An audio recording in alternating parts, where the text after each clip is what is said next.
Okay, well, we are live now. Thanks everyone for joining. We're live on Facebook streaming.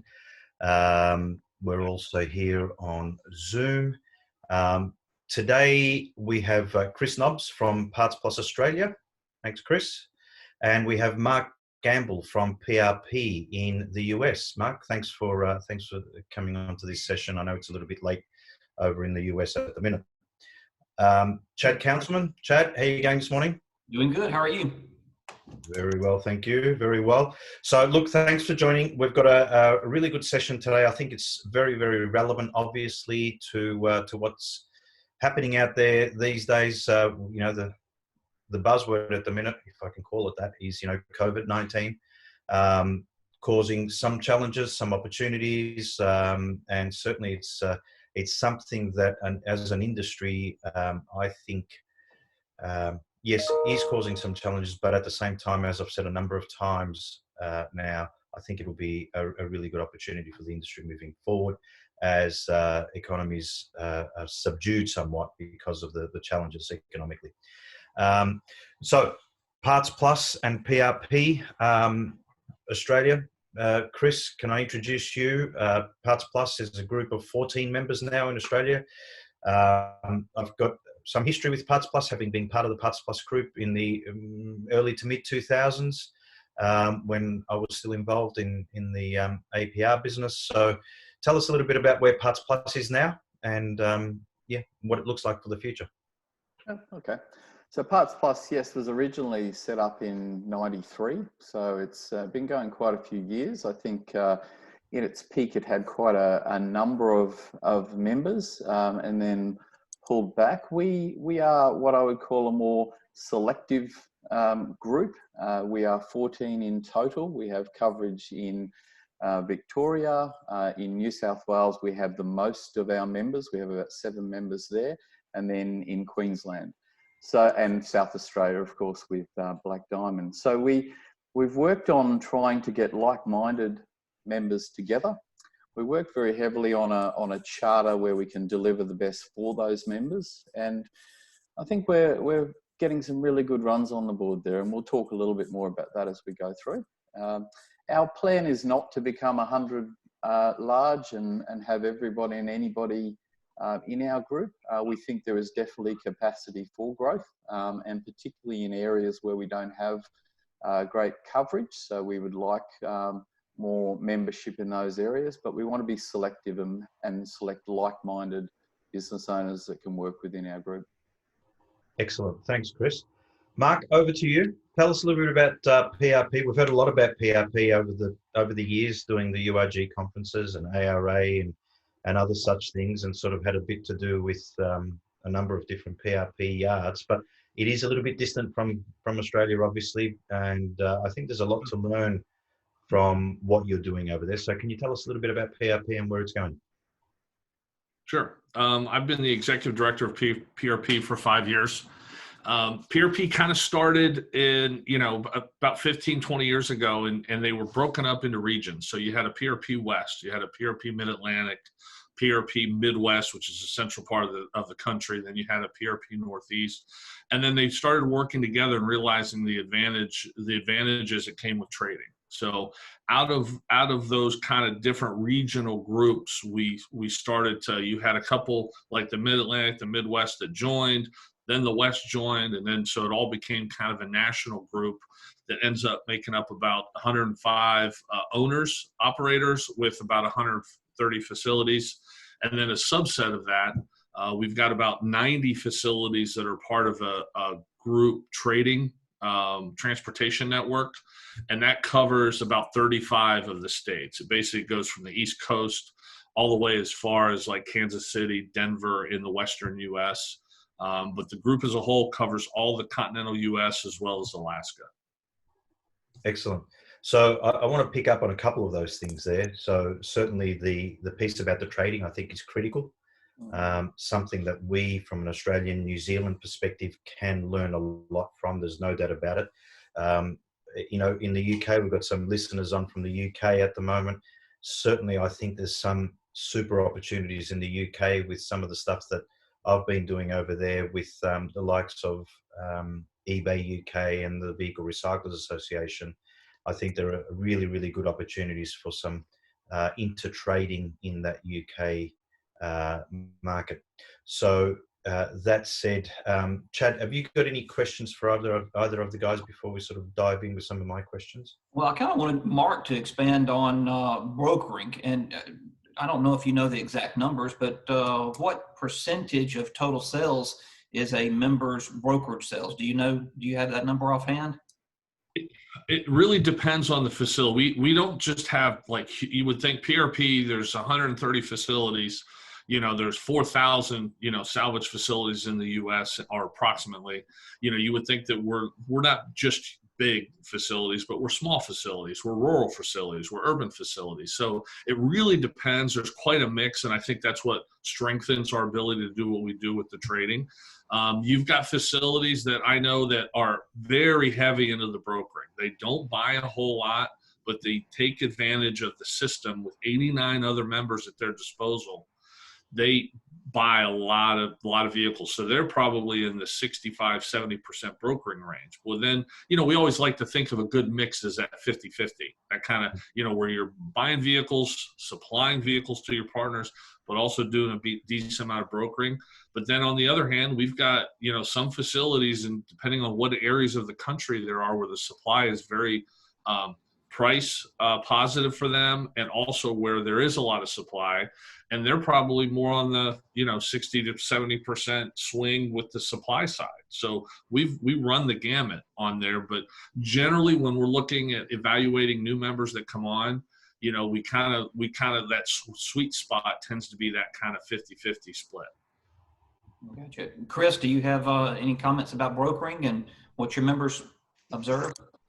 Yeah, we're very similar, even though a smaller group. We have more of our specialized members, our specialists. They will have a lower brokered level because of the niche that they're operating in.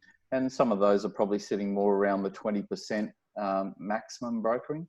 And then we will have our more generalist mainstream operators who are up to the 50+% brokered. And because of that, we have really made into trading a priority over the last couple of years, and we've been able to have significant success there, where we have moved the percentage of brokered being bought within our group from less than 10% up to 40%. And that's not easy to do. It's taken a long time, but it's also been dealt with at different levels, at a sales level, at an owner level, and also at an operational level, so we could maximize and give everybody complete confidence in each other and the ability to supply. Yep. Now, Mark touched on an idea of a logistics solution that PRP provides. Does Parts Plus have a logistics solution for its members? The short answer is not a direct one, but what we have worked hard on is direct shipping. So all of our members direct ship for each other, and we have been able to work through what are some of the challenges, both with the Pinnacle system and with operators, to be able to get that working very well. And that saves us significantly on time, because members don't have to get it in, check it, relabel it, and get it back out again. And that's probably the key point that we've found: confidence we can direct ship for each other overnight and get it to the customer. Mm-hmm. Are you able to direct ship panels, or is it just pretty much mechanicals that you're doing direct ship? We try where we can to do both. I mean, panel is a challenge, as we were talking about, or you were talking about last week on the webinar. Panel is a challenge no matter where you're moving it around. We will try if we can, but often with panel there's a direct relationship, so sometimes it does have to come back in. Depends on the locality of where we're moving it from too. Gotcha. Yep. Okay. We're going to talk a lot more about the opportunities that groups, for example, offer the members of the groups, but also the market more generally. What are some of the challenges? Mark, can I throw over to you? What are some of the challenges with regard to working in that group environment, if you like? You have a lot of strong A-type personalities. Obviously, they're all business owners. So many of the owners of our group and really across the country, and you're probably very similar to Australia, New Zealand, and Great Britain is the same, is they're family run, family owned. Some of these are second, third, fourth generation. So they tend to be very strong willed. So, but being in the group and working in some of the different financial consulting groups that we have, being partners as long as we have over the last 5, 10, 15 years, especially, has really broken down a lot of those kind of stubborn kind of barriers that maybe they had run into a lot in the past. I mean, they still crop up occasionally, but for the most part, I'd say that that's really not as much of an issue as it used to be, because they all realize the benefit of being able to partner, as well as work together and partner with the transportation network, and probably no more so than what we've had to experience in the last 2 to 3 months with the COVID-19 crisis. We found that, those relationships that we've been able to lean on, both from a transportation network perspective, but also helping each other out with tips and things to help keep your store open and service customers and keep your employees safe. I mean, we have relied very heavily on each other through that process. And so it's really emphasized how strong our group is and how strong people believe the partnership is. Okay, a couple of things there. You mentioned logistics there about 5 times. So I think I want to sort of grow that discussion a little bit more. Chad, I know, was involved in the Recyclers Cross-Dock Network. We spoke earlier and you said that some of your members or PRP members were also on similar networks or the same network. Tell us a little bit about that and how they've helped the US automotive recycler grow their business. And Chad, I'd like to get your sort of view of that once Mark's sort of gone through his piece. I think the biggest part of it is it allows you to say yes so many more times to your customer than what previously we were able to do before we had this kind of a network. So the network that we run, like I said earlier, consists of about 90 of our members, and it basically goes from all along the East Coast, as far west as Denver, Kansas City, that sort of area, and it covers 35 of the 50 states in the country.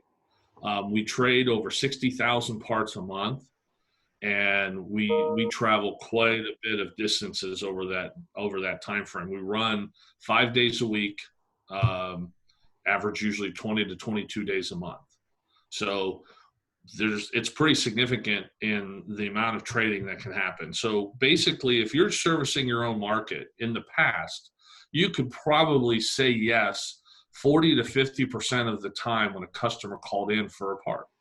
Well, with the way that we've got the network set up and as mature as it is, and with the relationships that we have, that has increased to an incredible, I mean, it's in the upper 90s. I mean, we have some of the numbers that say that based on some of our financial consultant sessions, we can say yes 98% of the time. And that's really where we want to be, because as long as we can say yes, that puts us as an equal competitor, or as equal as we can make it, to the OEM and aftermarket part solutions as well. So it offers us a huge advantage to be able to network our group, source more parts, say yes more often, and then also be able to provide quality parts to each other.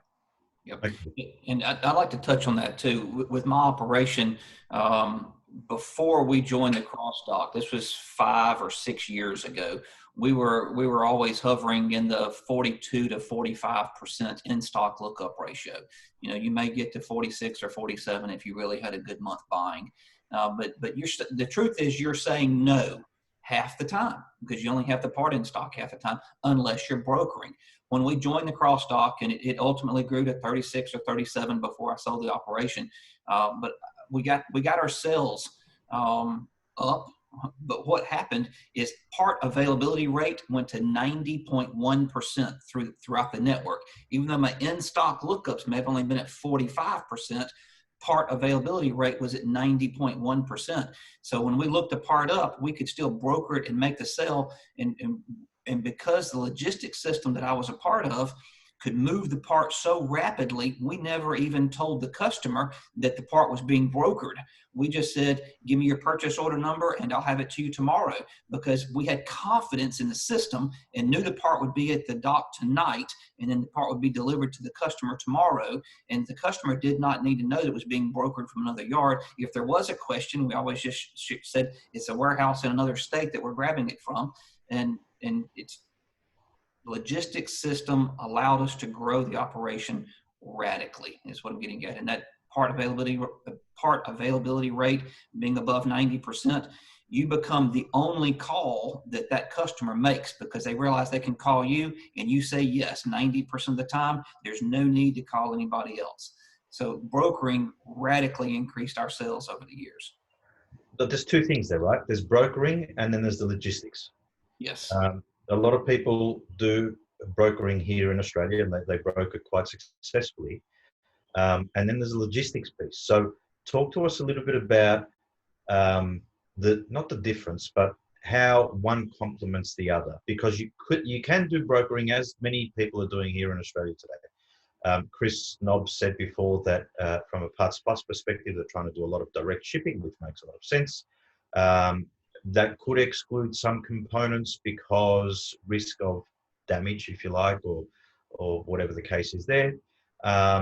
Then you've got this hub and spoke type of logistics capability that, Chad, you're used to with the RCD, and what Mark has explained to us now with the PRP group as well. So how does one support the other, and do you have to have a cross-dock type of environment, a logistics capability to support that brokering? I think Mark would be the ideal one to answer that question, because he has members that are participating in the group but aren't part of his logistical solution. So he may could touch on that. Right. So probably what Chris is dealing with in some parts of Australia, where they don't have a network per se, but they still really kind of bear down on the advantages of brokering. We have our West operation, which is, we've got those 90 that are from Denver to New York and Florida that are part of the network.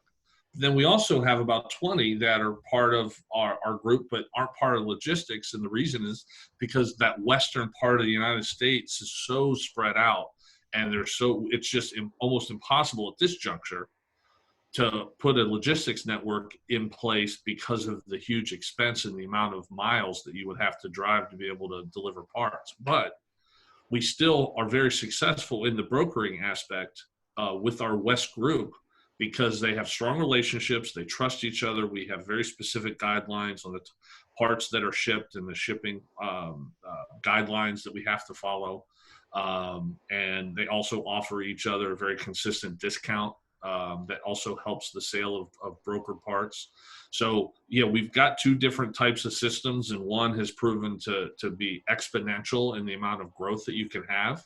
But dealing with your geographic limitations, we can still, do a good bit of brokering out there and using traditional LTL methods. Now, what we've done is one of our preferred vendors that we've put into play has taken the group as a whole, and we get very good LTL rates because of the fact that we've got 130 facilities that, when they're not using the system that we run every day, they're still able to use an LTL, which has significant savings to the member.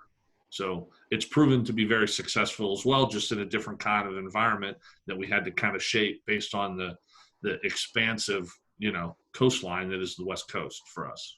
Sure. And I think, Chris, you'll agree that the Australian model is such that we've got a land mass that's similar to the US. We've got 80% of the population on the East Coast.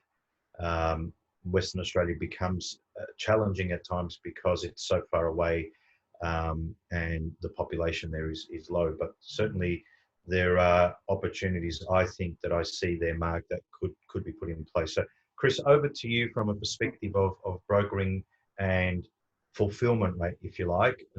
Both Mark and Chad have told us about their fulfillment experience or rate going from 50s to 90 plus. What are you seeing with the Parts Plus group? Well, from the work that we've done on understanding what's being searched and what's available across our group, we're at 80+% within our group. Now, when it gets more specialised, it gets a little harder than that. But we've probably concentrated on a couple of key areas to make brokering successful within our group. The first one was definitely in the logistics side. So, as I mentioned before, we've focused on direct shipping, but we've also focused on a freight matrix so that within our group, we can break down the barrier of someone thinking that Scott's four-wheel drive out at Dubbo can't get me my part in Brisbane quick enough. So we've got a matrix where people can understand if they get an order in by a certain time, how quickly that part will get to them. And that's helped break down the barriers of people going, yes, I can get that part there. The second area is that we have really gone on an education program across the group, particularly with the salespeople. Salespeople are loyal to other salespeople, usually where they've worked from. And we've got, different people in our group who've come from different other businesses, so they'll go and buy back there. So what we've done is we've really taken that to the edge and started to build relationships within our group. So every year we're bringing all of our salespeople from across the group together. We have a conference with that group where we recognise the results and the efforts of salespeople, but also build that relationship. And we've seen that's really helped to get people talking more to each other, close more sales with each other. And I think you've got to work at that level as well as the distribution level. And once you get to the coalface, once those relationships are formed and people get the product moving around and they're happy with it, we're seeing the results go through the roof, and they continue to grow month in, month out. So that would be my advice. I'd like to touch on that too. The Recyclers Cross Dock in the U.S.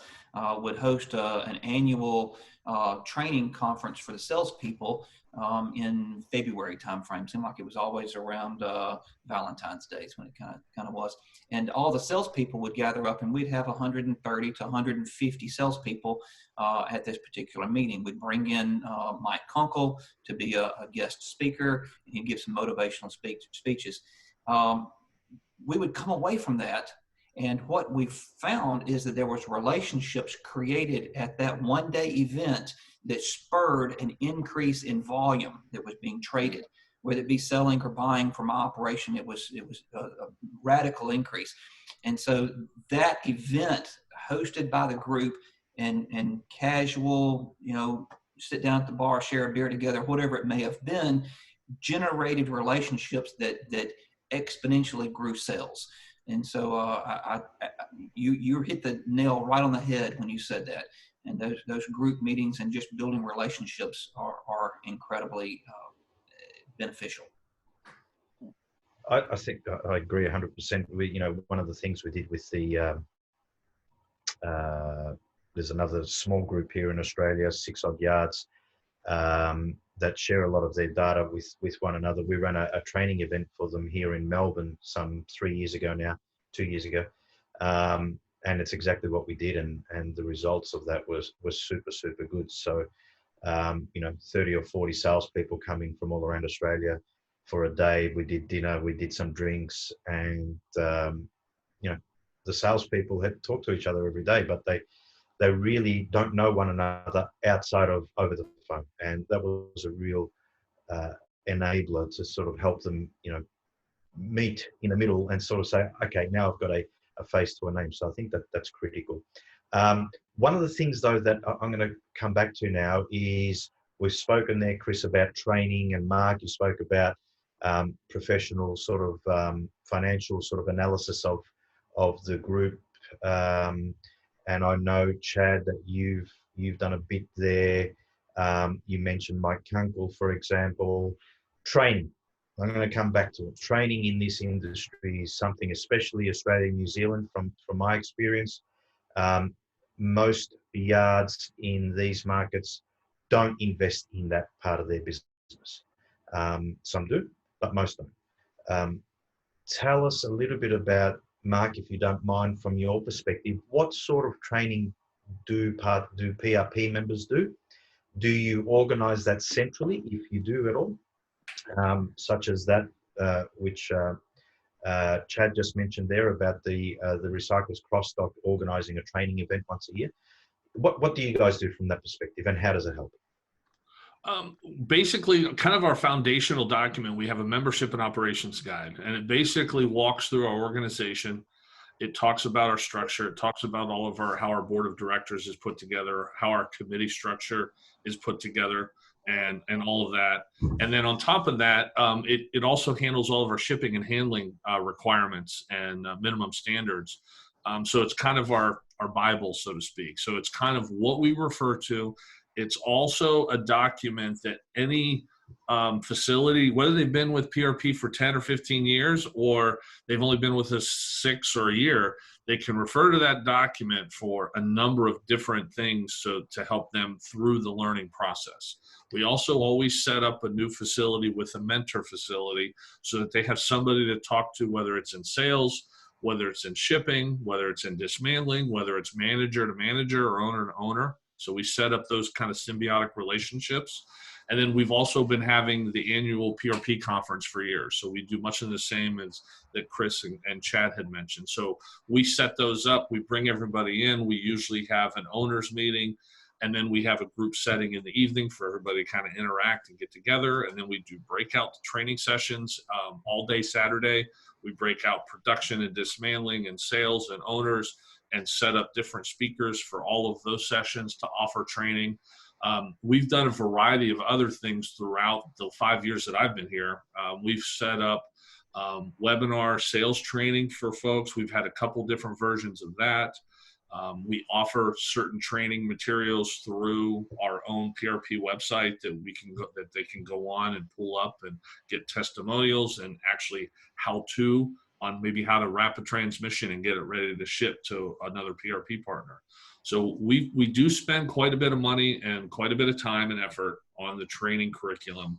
And we're actually even working right now with a specific committee to kind of put a strategic plan of probably 3 to 5 years of updating a lot of our modules, because a lot of things have changed. There's been a lot of updates, a lot of enhancements in shipping methods. So we want to kind of get that updated. So we do quite a bit in that area, and also utilize, and support URG and ARA in their conferences. And a lot of times we'll have meetings at those if PRP members are going to participate, we'll do meetings there as well. Excellent. So we try to take advantage of any time we can get together and have something for PRP. Absolutely. So thanks for that, Mark. Just quickly, just to digress a tad, if we've got questions, guys, in the audience, in the participants, please jump on and do ask questions via chat or Q&A. I'm watching my Facebook here. If anyone has any questions on Facebook, please do feel free to ask questions. I think this is a good discussion. One of the things that I'd like to talk about, I want to stay down the path of training if I can for a moment. We've got, the likes of some Parts Board members in New Zealand on the call. We've got some people out of the UK on the call, as I said earlier. Certainly, I think training is something that we as an industry in these markets, New Zealand, Australia, potentially the UK, although I have seen a lot of yards from the UK traveling over to the US for things like the URG conference and ARA, certainly. How can we quantify the benefits of training sometimes? Because people expect to go and do X and they get Y straight away, right? And training's such a thing that it doesn't always sort of turn out that way. It's not like I buy a vehicle that says I'm going to sell $20,000 worth of parts of it, and there's an engine there, a $10,000 engine that I've got an order for, it turns into money straight away. Training is a little bit less, it's more subjective, right? So how do we influence people in the Australian, New Zealand, UK markets for that matter, and even in the US, guys? There's a lot of yards that don't do it in the US. How do we influence those that have got a negative view of training to actually engage in that area? I know Chad's looking at doing some stuff there from a consulting perspective with the Australian market, and I, there's a bit of interest there in that. But what is it that what's the secret sauce? What can we take to the market that makes them realize that without it, they're in trouble? Chris, can I throw over to you for that? Yeah, I think for us, we work on probably two key principles. One is best practice. So we spend a fair bit of time, and we've utilised Steve Tapner, a lot of people would know, from Dismantling Solutions, to help us in auditing our sites, our different members' sites on quality and also safety, but on quality in particular to what we're talking about here, to understand where our standards are. So we're trying to get to a best practice for each of our members. And then the other philosophy is around continuous improvement. So we would like to do more training. We would like people to get more training, but often attending a training course or doing one particular thing is not going to get them to where we want to be. So continuous improvement's a big part of that. So measuring what you want somebody to achieve and being able to then get them to the next standard and the next level. A couple of things that we do in that way is we actually encourage what I'll call cross-fertilization, for want of another word. We have employees from one of our members going to another member's site to stay for a day or a couple of days to observe and to also sometimes participate. Now, sales is sort of one of the easier areas to do that in, but we're trying to do it a bit more extensively. So in dispatch, in dismantling, because what we're finding is that the ability to observe someone else doing it and to pick up on those tips sometimes brings back more knowledge than sitting in a classroom or going through a training program. So, and we also encourage across our membership, our owners as a group are regularly going on yard tours of one member, and we move that across our group because again, we're observing, we're seeing what other people are doing, and that's often the best way to train and learn. Yeah, you mentioned that, and I have personal experience of going and visiting other facilities and coming back and implementing changes. I don't have a firm number of the facilities I have visited over the years, but it's somewhere between 150 and 200 facilities that I've visited in the past 15 years. And you pick up just a tidbit of something and you bring it back and you implement it to your operation. You're constantly making changes to make your operation more efficient, smoother, more profitable, everything that may be. But it takes a mindset of the owner of I'm going to make improvements and I'm going to try to make my operation the best it can be. And it takes that devotion, that commitment from the owner for anything to be successful. Without a buy-in from the owner, the operation will never grow to the levels we're talking about here. Yeah. Great. Mark, did you want to expand on any of that? Sure. I think a big part of it for us is we have a nice capability of being able to evaluate numbers as a group and also break them down by facility. We have that capability, which has proven, and that's only recently, I'd say within the last 2 to 3 years. So what we've done, I mentioned earlier about setting up kind of mentor facilities for new members coming on. We've got very strong data that shows when a new member comes on and fully participates in the programs and also the transportation network, that over the course of 18 months, they have around 25 to 30% increase in sales within that time frame. So what we've been able to do, and why that mentor program wasn't always there. So what we found was that when somebody really does follow along, we see those kind of improvements. So what we found is that the ones that weren't achieving those kind of step-by-step objectives, what we did is we implemented the mentor program to combat folks who weren't taking to the training or weren't implementing it as efficiently as we would have hoped. So that was one big part of it. And probably the other big success for us over the years has been our financial consultant groups. Chad mentioned Mike Kunkel. He's been working with PRP for a lot longer than I've been with PRP. And those groups have been profoundly impactful for those guys every few months or every 6 months to have gotten together in their groups. Sometimes they do yard visits.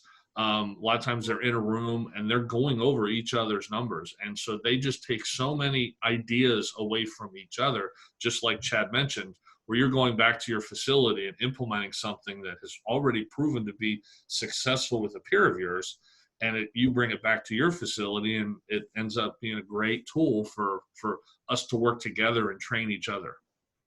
Yeah, absolutely. I think enough can't be said about, the opportunities to work closer and to actually learn from one another and learn from people, that provide that training from external methods. And I think, Chris, you mentioned before, getting your sales team together, sending them to one another's yards, doing all that type of stuff is really hands-on. And the best way to get someone to implement something is to get them to bring it back and make it their idea and make it their little baby, if you like, to actually do it and show them improvement to the business.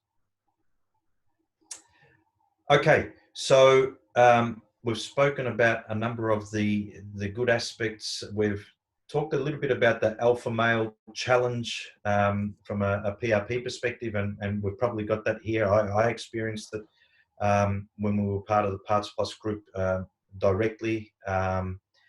What are some of the other potential challenges that people that may be listening to this webinar would need to sort of understand if they were considering being part of a group?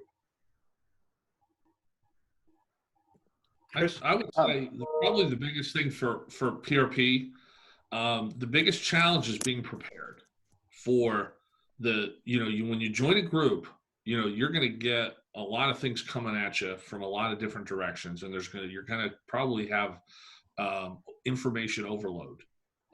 If you happen to have a system like a logistics network, that only makes it more so. So you just really got to be prepared to when you join a new facility or when you join a group, have to be open-minded, have your facility and your employees and your group and all your team, so to speak, ready, and really kind of being almost kind of a sponge mode, because there's just going to be so much information flying at them from so many different directions. You want to take advantage of it, but at the same time, it can be a little bit overwhelming, but you've got to be patient, have your processes down, just follow the process, you're going to get a lot of great advice. You're going to make a lot of good relationships for all different levels of your organization. And I think having an open mind, be the shadow of the leader, especially if you're an owner, but that will help cascade that kind of mentality down to the rest of your folks. And I think that would really greatly help any folks that were looking to join a group like what we've discussed today. Chris, anything from your perspective? Yeah, the two pieces of advice. The first one, we're big on talking to potential members about, and I don't necessarily use this term, but it will put it in context, is being prepared to open the kimono. And I'll let you just dwell on that for a second. Essentially, if you want to get more back, you need to be prepared to show more. And in our group, we're very open. We want people to be comfortable in sharing their numbers, opening up their facility to each other, talking through, because that's the way we get maximum gain. The other thing is patience, which is what Mark touched on there. You're not going to fix everything in 3 months. But what we do is we sit down at the start and do a complete review of their business in line with the KPIs that we measure. So they can see from day one where they're sitting against our group averages, and we then make a plan with them to work with them over that first 12 months. So that way we try and slow that process up so they're not trying to do too many things at once. We want them to continue to measure, see improvement, and be motivated by that. And that works for us. Absolutely. You talked about dropping your drawers, basically, Southern term. I entered into a couple of one-on-one mentoring relationships with 2 or 3 operations that some of these relationships went on for well over a year. One of them was 2 years long. Where we had weekly conversations back and forth with another owner. I had a conversation with another owner, and we discussed issues and clearly shared financials. And again, it's sort of like a marriage relationship. The more you put in, the more you're going to get out. And we shared information back and forth, and we just simply asked the questions, why do you do it that way? And then as I found myself explaining why I did something that one way, I learned that that's not the smartest way to do it. And so that dropping your drawers, the mentoring, the relationships, the sharing information back and forth, not only helps the recipient, but it helps the person that's even explaining it to have a better grasp and understanding of why they do what they do, and they can uncover their own errors in their operations. And so I agree completely that it's to truly get the most out of a relationship, you have to be open and honest to an extent that most recyclers are not comfortable.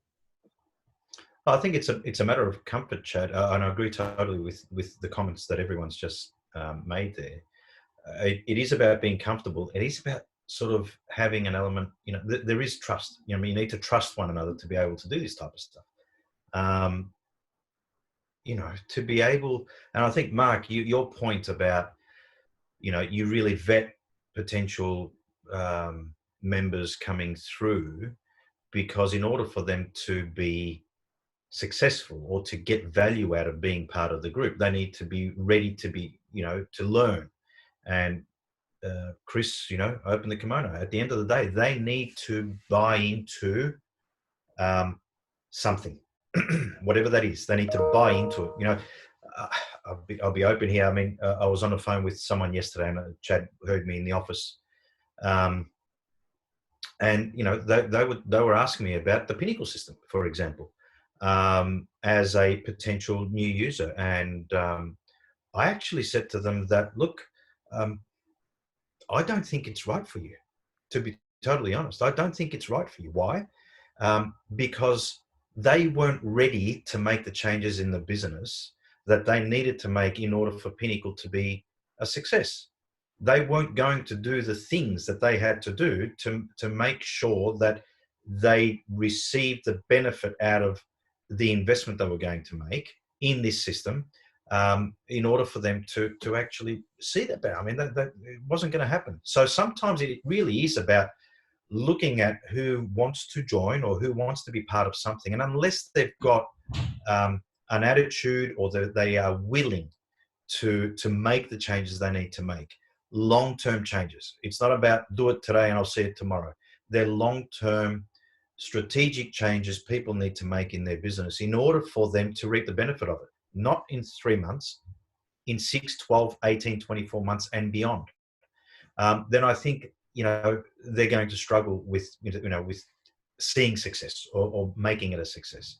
Well, does that make sense, Mark, from your perspective? Is that sort of the type of approach that Absolutely. Well, I mean, you look at the if I look over the last 5 years and I look at the number of facilities that we've brought on, we've probably grown 20%. So we've added 25 facilities in the last 5 years to our group. We've lost a couple along the way, but the ones that haven't meshed up, and we've said yes to that many, but we've also said no to probably 4 times that number. And some we said no 3-4 years ago, but then worked with them over a couple of years, and then they were in a position. It's got to be mutually beneficial for the organization or the group, and it's got to be mutually beneficial for the facility that's coming on. And we want those criteria to marry up where it's a good relationship right out of the gate, so that they don't have any heartburn, they don't have any issues, and it ends up being a good symbiotic relationship moving forward. And we don't want to put them in a position where we're bringing somebody on that can't take advantage, just like you mentioned with the potential Pinnacle user. We don't want to bring somebody in that isn't going to be able to take advantage of the programs, because they are so significant, and we have so much success with those improvements in their facility and improvements in their business, but they've got to be prepared for it. Otherwise, it's overwhelming and could end up being a pretty sour experience. Yep. for everyone? Yeah, just touching base on what happened yesterday with Chris with that particular client. Chris referred him to another yard that was just around the corner from him that was using the Pinnacle system, and said, go over there and visit that operation and learn something from them. Come back and make some changes, put some racking up, kind of get yourself up to speed, and then you'll be prepared to do it. And when you get prepared, then we'll take the next step. So you've got to take baby steps to actually being able to participate in one of these groups. A small operation that's very closed-minded, it's going to be very difficult to implement the changes and adapt. It's going to take a little bit of time to adapt to that. We also do find too that being a slightly smaller group, there is more, there's possibly a bit more honesty and encouragement in the same way. So if members aren't doing what they should do, you know, if they're turning up to sessions every month or every quarter and they're not making change, then we've got others in our group who will call them out in a nice possible way, but they'll go, well, what are you doing there? But we've also got mentoring that goes on within the group. You know, let's talk about it outside of here. Let's try and work this through. So I think that's important as well, that, you know, a group is about being able to have people, mates out there who can support you when you're not doing quite as well, push you along a little bit and get you to your best. Yeah, absolutely. Before we continue, got a comment here. It's been sitting there for a little bit. Comment and question from Tom at I Need Spares in the UK. So Tom's building a bit of an intertrading logistics solution for the UK. Thanks for your comments, Tom, about the session having sort of answered all your questions. That's great. What are some of the tips he's asking here? Let me have a look. What are your top tips in encouraging users to intertrade more? Chris? I think they have to come back to this. Firstly, the in-stock ratios. With our salespeople, we talk a lot about when they're looking up on screen how many times they've got the part in stock. And a lot of people are sitting around the 50% mark. So if you're taking 10 calls and 5 of those calls you don't have the part in stock, that should be a really good starting point to say why I want to broker more parts. Because 50% of the time, I'm saying no if I'm not looking outside of my own warehouse or my own yard. So that's a starting point. And the other part about it is trying to find what is their trigger of motivation. So with the salespeople, often they are, you know, there are a few A's out there as well. There's a few alphas that are trying to be the top dog. I know every year when we're giving away our awards for top salesperson and so forth, there's a lot of egos out there punching around trying to get to the top point. So you've got to try and motivate on that regard. If I can add another 20% to my sales line by brokering or more, then that's a bit of a no-brainer. Yeah, I want to touch on that right there too. I noticed with my operation that the compensation plan associated with the brokering motivates the salespeople. So many of the salespeople are motivated by the dollar. Some are not, but so many of them are motivated by the dollar. And you can tweak your compensation plan that will actually pay the salesperson more for brokering parts. And so I'm a firm believer in modifying your commission pay structure on a routine basis so that you are challenging the low performers to get better and rewarding the higher performers. And but also tweaking it enough so that nobody's gaming the system, because I've learned that they will game the system over time also. And so you have to constantly be looking for ways to change and adapt. But your compensation plan definitely makes a difference in the brokering numbers. For sure. Mark, what about from your perspective, from a PRP perspective, top tips in encouraging I would say, brokering? I mean, you know, the benefit's definitely there. And you've probably heard it pretty consistently through the last 45 to 50 minutes. But, you know, it can be a complicated process. And to reduce the amount of headaches that you might get down the road, it's more than just selling a part to somebody down the street or, you know, 50 miles away. You've got to establish some criteria. The best way to do it is to establish some criteria that you're all going to follow. And that's in relation to, you know, credit authorizations, payment terms, timelines, returns, you know, try to establish as many process related items as you can.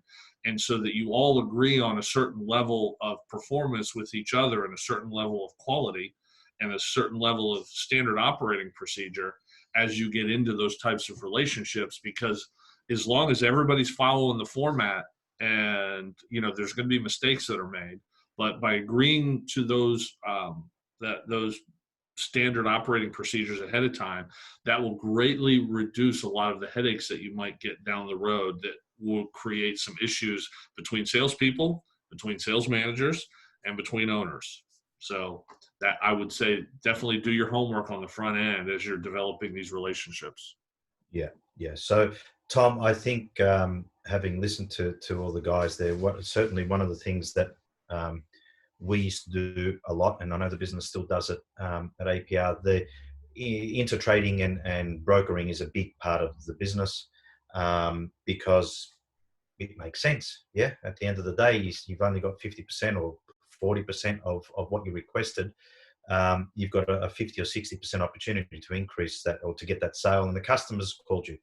The number one thing, though, in my view, is trust, relationships, and I suppose what builds that is an understanding between the organizations, the businesses, so that when they say it's good, it's good. When they say it's going to be there today, it's going to be there today at that time, not tomorrow at that time, not, oh, sorry, every time.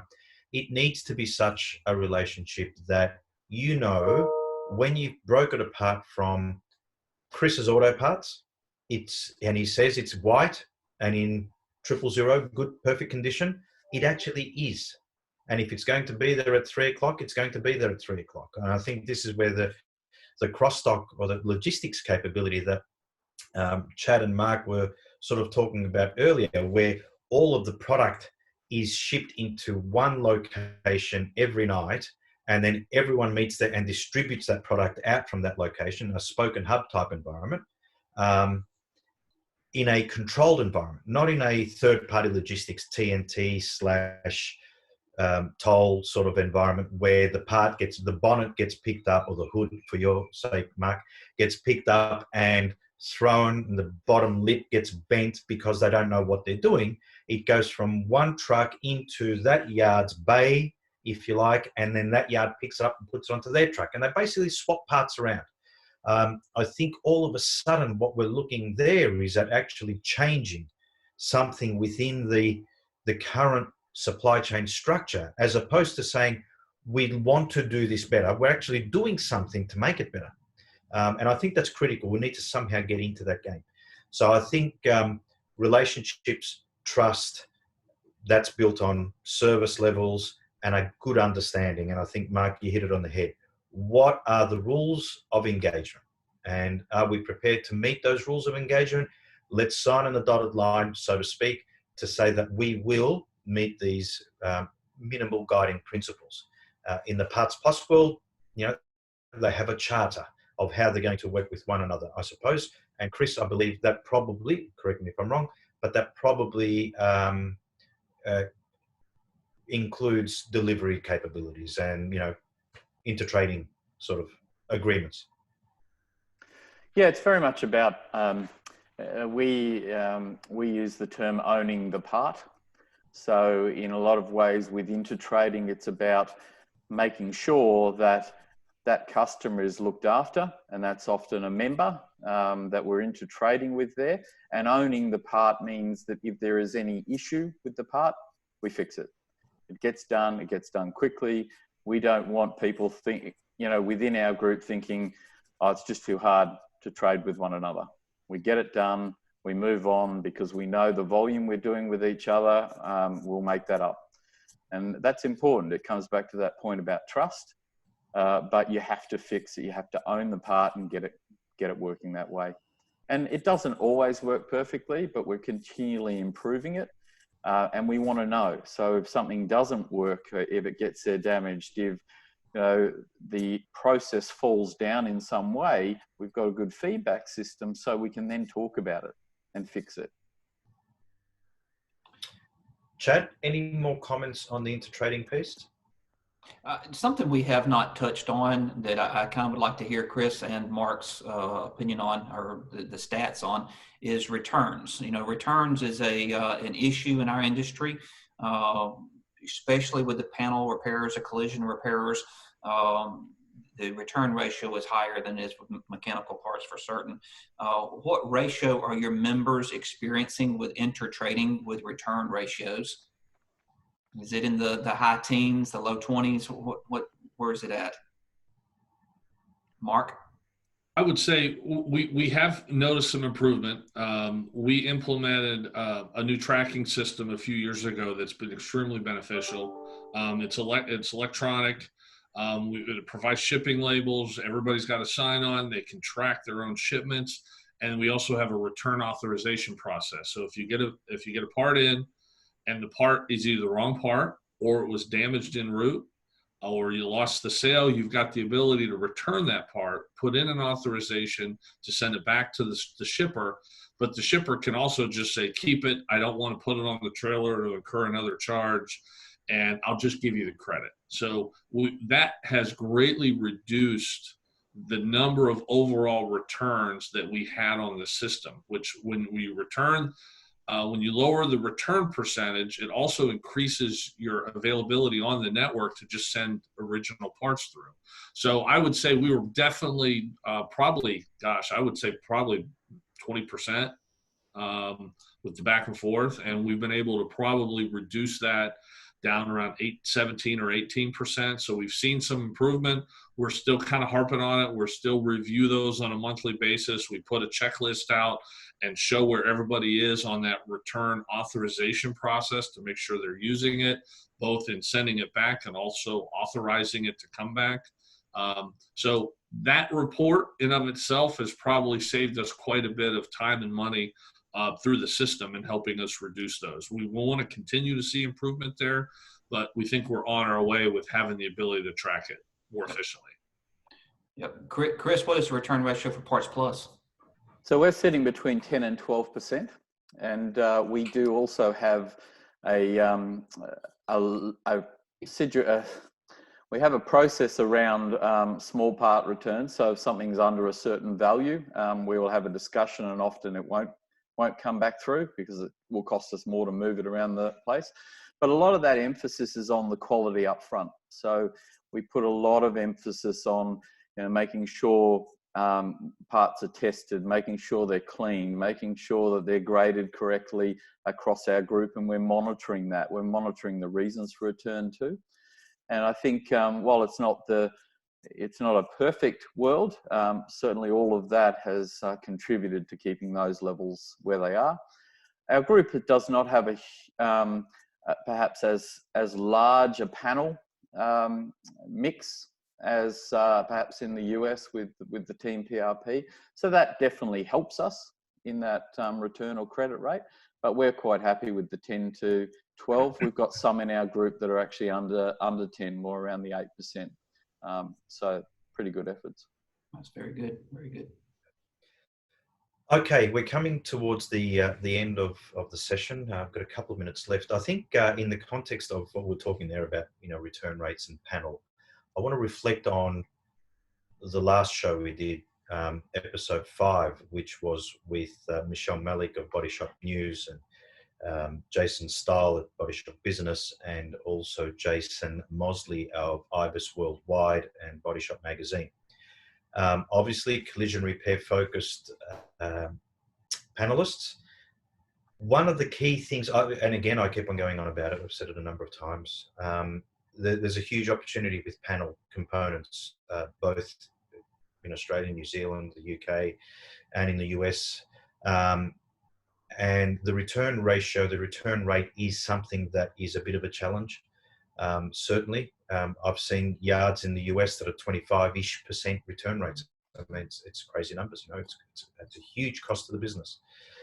So we should, as an industry, think about how we improve that part of the business, how we improve those relationships with one another, how we improve our logistics capabilities, our brokering capabilities, how we improve the way we pack our products, right? Sometimes we look at packaging, and I know Parts Plus has done a bit there on packaging, Chris, over the years. I'm not sure exactly what you do today, but from a packaging perspective, we look at that and we say, oh, it's going to cost me $10, in a box to pack it.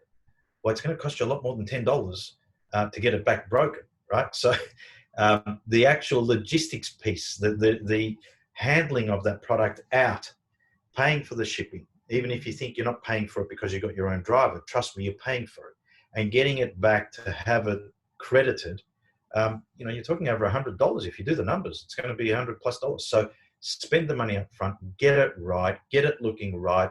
First impressions are critical. You're not going to get a second chance to make that first impression, so get that right. I think if we can all focus on those operational activities, as well as some of the strategic ones that we spoke about around training, around mentorship, around getting your teams together or sending your team to another yard like the guys at Parts Plus are doing, and learning from one another. I think collectively, each of those building blocks, if you like, will create a really, really strong business environment and a strong environment through which you'll be able to deliver a high quality product. So I thought I'd close with that. I think, again, I want to put out there huge opportunities for the industry moving forward, huge opportunities to work with one another, and having Chris and Mark on the call today from Parts Plus and PRP demonstrate the opportunities that working closely with one another have. We are not the competitor, guys. Let's work together to find a way to make recycled OE parts, reclaimed OE parts, a truly relevant part of the industry and for the potential users of our products. Chris and Mark, thank you for taking the time. I really appreciate it. Thank you for the knowledge that you've shared. Hopefully you and your teams and your members have got something out of it as well. Any closing comments, Chris, from your perspective? Oh, I think the group side of things, to me, I've been a part of the group for over 5 years, and I'm proud of what the group's achieving. We do have the potential to grow, but as I said, we'll be selective. But if there are people out there wanting to be part of something and be there, I'd encourage them to give me a call and let's have a chat. There's the sales pitch. Just bring your kimono. Yeah. And have it tied up. Mark, from your perspective, PRP, US market? I just think, I've had a great 5-year run. I've really enjoyed it. I have enjoyed the people. That's probably the best thing that I've had with this opportunity is I just love working with family businesses. I love helping them. I think we've made tremendous strides, probably in the US as a whole, but as a group. And but there's still a lot of challenges out there. And that's probably the fun part, is that we've had a lot of success. And I see a lot more opportunity out there, and I'm encouraged by that day to day and week over week that we've got more challenges, and I feel really good with this group and with this industry to continue to meet those challenges and help the small business owner. Excellent. Thanks, Mark. Chad? Great opportunity. I appreciate Chris and Mark, the two of you joining to discuss these opportunities. And if we can help in any way to grow your groups in the area, reach out at any time. We appreciate you. Excellent. Well, again, thank you to the panelists. Thank you to all the attendees for being on the show today. Hopefully you've got something out of it. I'm sure you have. Look out for next week's session. Looking forward to that one. We'll be announcing that over the next day or two. Any questions for the panelists, feel free to send them through to myself, or if you've got their details directly, or through to Chad. And we look forward to seeing you in again next week. Again, thank you, and stay safe. Thanks, guys. Thank you. Thank you.